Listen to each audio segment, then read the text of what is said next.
নমস্কার বন্ধুরা, চলে এলাম তোমাদের কাছে একটা ছোট্ট ভিডিও নিয়ে।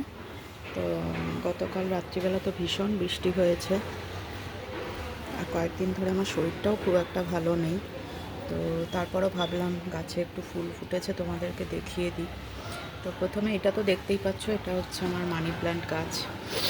একটা সময় তো সব মরে ঠরে গেছিলো, কারণ আমি কলকাতায় যখন গেলাম যত্ন করার কিছু ছিল না, ফলে অবস্থা খুব খারাপ হয়ে গেছিলো। কিন্তু তারপর সরি আগেই বলি, এখানে পাশে বিল্ডিংয়ের কাজ চলছে, যে কারণে আওয়াজ পাচ্ছ হয়তো তোমরা। আর এগুলো দেখো, ছোট ছোট একটা করবী ফুল ফুটেছে, খুব ভালো লাগছে দেখতে। আমার আসলে এই পিঙ্ক কালারটা খুব ভালো লাগে, মানে ফুলের ক্ষেত্রে আর কি, খুব ভাল লাগে। তো এই জবা গাছটাতেও ফুল হয়েছিল, কিন্তু সেই সময় আমি তোমাদেরকে ভিডিও করে দেখাতে পারিনি। এটা একটা হালকা পিঙ্ক কালার।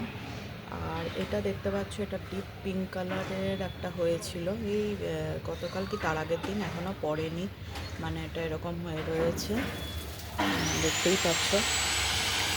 আর মানি প্ল্যান্টের একটা আমি আমার করিডোরে পাঠিয়ে দিয়েছি, কারণ এত ঝাঁক হয়েছে, তো এখানে আর রাখিনি, কারণ এখানে রাখলে প্রবলেম হয়ে যাচ্ছে, তো আমি আর এখানে রাখিনি।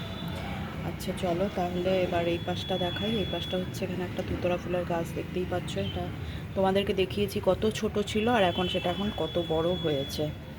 তো চলো আরেকটা দেখা।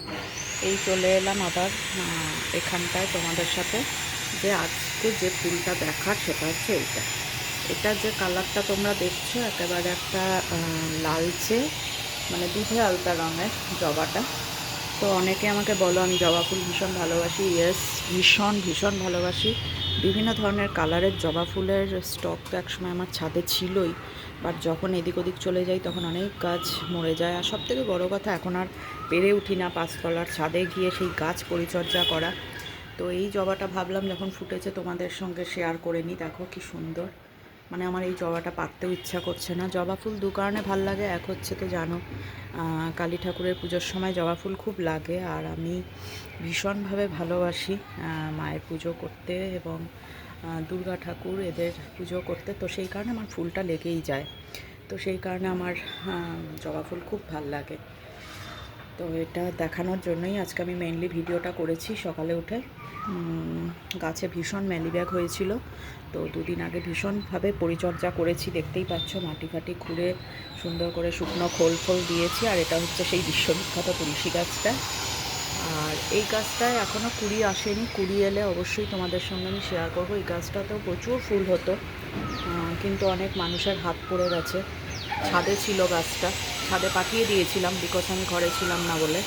তো তখন বলে না, একটু অন্য হাত ফাত পড়লেও অনেক সময় গাছে ফুল হতে একটু প্রবলেম হয়ে যায়। নাহলে এই গাছটায় একাই এই গাছটা দু তিনটে করে ফুল দিত। তো দেখা যাক, এখন তো বর্ষাকাল শুরু হয়েছে, যখনই কুড়ি আসবে বা ফুল হবে আমি তোমাদের সঙ্গে শেয়ার করব, কারণ এই গাছটা আমার খুব প্রিয় গাছ। আর বেল ফুলের গাছে দেখতেই পাচ্ছ কুড়ি আমি অনেক কেটে ফেটে দিয়েছি, যে ডালগুলো হয়ে গেছে কেটে দিয়েছি। আবার দেখো কি সুন্দর কচি পাতা বেরিয়েছে, দেখতে পাচ্ছ তো, কচি পাতা বেরিয়েছে। তো এই আর কি, এখানে আবার কুড়ি আছে। যাই হোক, অনেকের বাড়িতে পুজো হয়ে যাচ্ছে, আমারও এখন প্রচুর কাজ। আমাকেও এখন মন্দির ছুটতে হবে, শরীর ভালো না থাকলেও ছুটবো, কারণ আগের শনিবারও আমি মন্দিরে ছুটি নি। তো আজকে তাড়াতাড়ি করে ছুটি। তো আজকের মতো এইটুকু। খুব সাবধানে থাকবে, ওয়েদারের খুব আপ অ্যান্ড ডাউন চলছে, ফলে শরীর সবারই মনে হয় খারাপ খারাপ হচ্ছে। আমার শরীর অনেক দিন ধরেই খারাপ। তো যাক, আজকের মতো এইটুকু। সবাই খুব ভালো থেকো।